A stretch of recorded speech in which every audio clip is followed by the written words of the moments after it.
On the 1st of June, 1991, Sony walked onto a stage at the Consumer Electronics Show in Chicago and announced a games console called the PlayStation, a Super Nintendo with a CD drive built into it, made in partnership with Nintendo.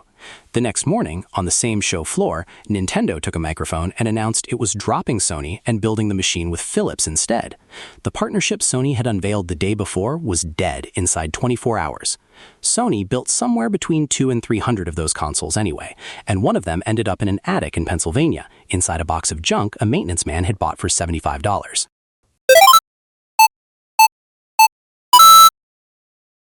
So how did two of the biggest electronics companies on Earth end up there? Go back to the late 80s and to a Sony engineer named Ken Kutaragi. Kutaragi had a side project. He had quietly agreed to design the sound chip for Nintendo's next console, without telling his bosses.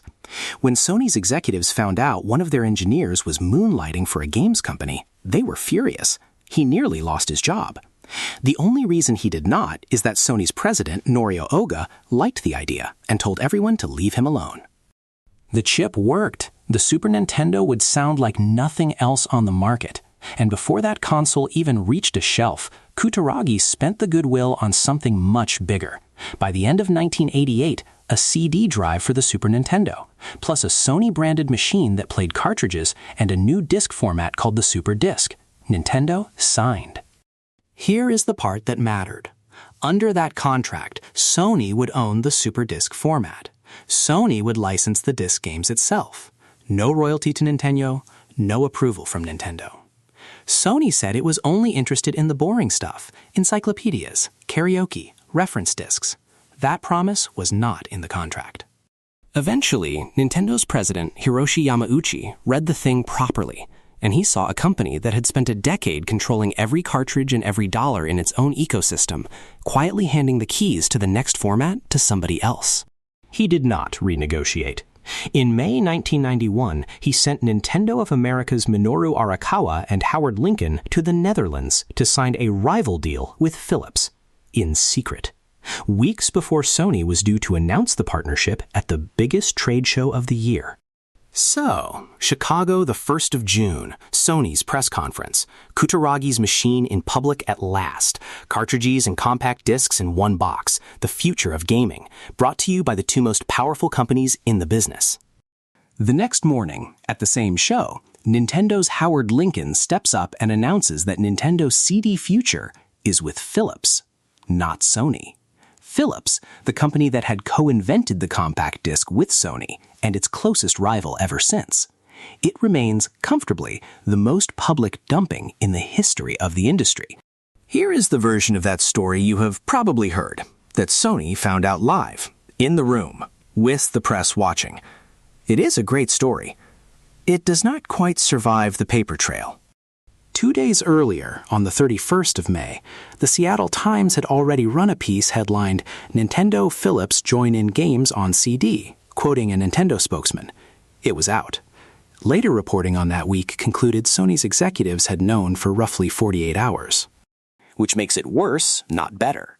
Sony walked onto that stage knowing they were about to be dumped, announced the partnership anyway, and then sat there the next morning and listened to it being killed.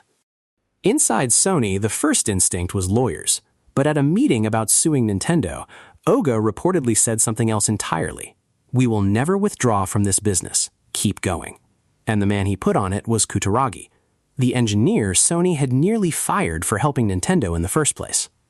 Sony formally cut Nintendo loose in 1992, and Nintendo's CD machine, the one it had blown up a partnership to protect, it never came out. The Philips add-on was quietly canceled in 1993. Nintendo never shipped a disk drive for the Super Nintendo.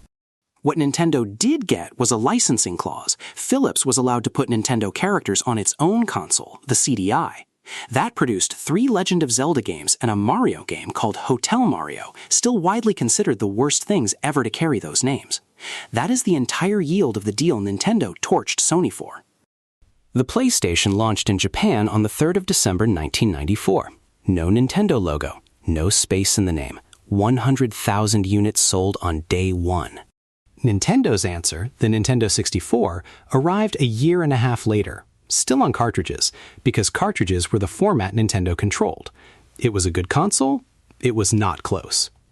Final score for that generation? PlayStation, 102 million consoles. Nintendo 64, just under 33 million. Nintendo had led the home console market since the NES. It would be 10 years before it led another generation. Which leaves the couple of hundred machines that never shipped. Exactly one is known to have survived. In 2009, a credit card company in Pennsylvania called Advanta went bankrupt, and its offices were auctioned off. A maintenance technician there named Terry Diebold bid $75 on a lot of boardroom leftovers, dishes, cutlery, and a box of personal effects from one executive's office. That executive was Olaf Olofsson, who had run Sony's interactive entertainment business in America before joining Advanta. In the box was a gray Super Nintendo with a CD tray in the front and the words PlayStation on it. Diebold had no idea what it was. He put it in his attic. It sat there for 6 years. In 2015, his son Dan was reading a Reddit thread about a mythical console Nintendo and Sony had supposedly built together, and slowly realized it was describing the thing upstairs at his dad's house. He posted photos. The internet called it a fake. It was not. Someone in Norway offered Terry Diebold $1.2 million for it.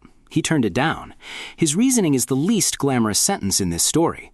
After tax, after splitting it with his son, after clearing his debts, he would end up with pretty much nothing. So he took it to auction instead. On the 6th of March 2020, it sold at Heritage Auctions for $360,000 to Greg McLemore, the man who founded Pets.com. He outbid Palmer Luckey, the founder of Oculus, a $75 box of junk, and still less than a third of what Diebold had already turned down. And it is still not finished. In March 2026, the National Video Game Museum in Frisco, Texas, announced it had acquired something even older, Sony's original development system for the Super Nintendo CD project, the oldest known piece of Nintendo PlayStation hardware. 35 years on, the pieces are still surfacing. So that is the deal that broke gaming. A clause about who owned a disc format, a secret flight to the Netherlands, and one morning in Chicago, where Nintendo kept its control and lost the decade. And Nintendo's own engineers argued Philips was the better technical partner. They were not obviously wrong. But here's the bit I cannot settle. If Yamauchi had swallowed that contract and shipped with Sony, does the PlayStation ever exist? Or does the angriest engineer in electronics just go home? Tell me what you think below. Press X to continue. If you want more stories behind the games you grew up on, you know what to press. Hit subscribe, and we'll see you in the next one.